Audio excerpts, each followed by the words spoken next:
आपका शुभ नाम? जी, मैं आदर्श मिश्रा, रंगबाज सेना महासचिव। अभी अभी आप लोगों ने एक पुतला दहन किया है जी, इस बारे में आपका क्या कहना है? मेरा पूरे देश को रंगबाज सेना के माध्यम से बस एक ही संदेश है कि हम उस चाइना जिससे हम लोग माल खरीद रहे हैं, जिसके हम लोग ऐप देख रहे हैं, जिसको हम लोग बहुत ज़्यादा कमाई करा रहे हैं, भाई हमारे बॉर्डर पे सैनिकों को मार रहा है आए दिन। ऐसे गद्दार चाइना को और ऐसे गद्दार चाइना के प्रोडक्ट को हम लोग बिल्कुल बाइकाट कर दें इंडिया से। बिल्कुल उनको छूना पसंद ना करें। हम अपने दिलो दिमाग में बना लें कि इंडिया में बना हुआ प्रोडक्ट ही यूज़ करेंगे, चाइना का कोई भी प्रोडक्ट हम यूज़ नहीं करेंगे। जब तक हम ये रंगबाज सेना के माध्यम से सब लोग मिलके अपने मन से खुद विचार नहीं बनाएंगे, तब तक ये लोग इंडिया में ये सक्सेस नहीं हो पाए। क्या चाइना जितना माल बना रहा है, जिस तरह का जितने डिफरेंट टाइप का माल बना रहा है, क्या आप लोग बना लेंगे? हमें सर अपनी थोड़ी ज़रूरतें हल्की करनी पड़ेंगी। हमें फाइबर के गुड्डे ना खेल के हमें लकड़ी का बच्चों को देना पड़ेगा। धीरे धीरे हम लोग सीख जाएंगे, आगे बढ़ते जाएंगे सर। मोदी जी जो उन्होंने अभी योजनाएं दी हैं, जो पैसा दे रहे हैं इंडस्ट्रीज लगाने के लिए, वो आप कहाँ तक सही समझते हैं? उपयोगी है या क्या है? देखिए, उपयोगी तो है, क्योंकि जब तक वो पैसा हमारी देश की इंडस्ट्रीज़ में इन्वेस्ट नहीं होगा, हमारी देश की इंडस्ट्रीज़ में हम लोग खुद वो माल नहीं बना पाएंगे जो कि हम लोग अभी तक चाइना से लेते हुए आ रहे हैं। स्वदेशी के बारे में क्या कहना है आपका? स्वदेशी के बारे में ये कहना है, हम लोगों को ज़्यादा से ज़्यादा स्वदेशी माल ही अपनाना चाहिए और बाहर की चीज़ों का कम से कम इस्तेमाल करना चाहिए। आप ये बताएं हमको, आपका शुभ नाम? मेरा नाम मनु है।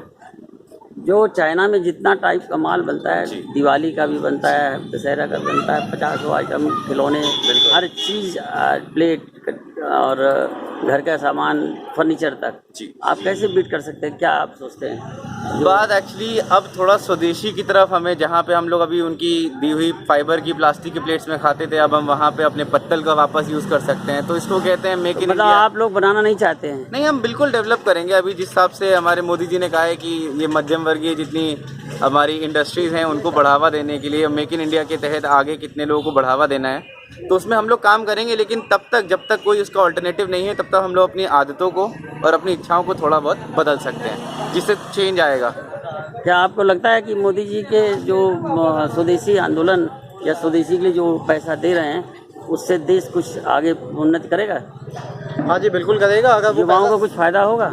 अगर वो पैसा सही दिशा में इस्तेमाल किया जाए तो बिल्कुल करेगा। अगर वो पैसा कहीं और इस्तेमाल किया गया, बीच में अगर जो है घोटालेबाजी हो गई, तो वो पैसा बिल्कुल नहीं। घोटालेबाजी की बात तो अलग हो गई, लेकिन जो पैसा बैंकों के थ्रू या इंडस्ट्री लगाने के लिए, युवाओं को आगे बढ़ाने के लिए दिया जा रहा है या प्रोत्साहन दिया जा रहा है, उसका क्या समझते हैं? उपयोग होगा उसमें सर बिल्कुल उपयोग होगा। सबसे पहले तो हमारे देश के युवाओं को आत्मनिर्भर होना पड़ेगा। उन्हें खुद बनाने के लिए ये जिम्मेदारी लेनी पड़ेगी। जब तक वो अपने मन में एजुकेशन रखेंगे कि हम ये नहीं कर सकते हैं, तब तक इसका उपयोग नहीं हो पाएगा। उनको बनाने के लिए खुद आत्मनिर्भर होना पड़ेगा कि हम इसको बना के देखेंगे। हमारे जो IT सेक्टर के लोग हैं, जाके विदेश में नौकरी करते हैं, उनको अपने देश के लिए सोचना पड़ेगा। आप लोग तीनों लोगों से एक प्रश्न हमारा यह है कि जो चाइना से कंपटीशन है हमारा, वो सामानों के प्रति ही है।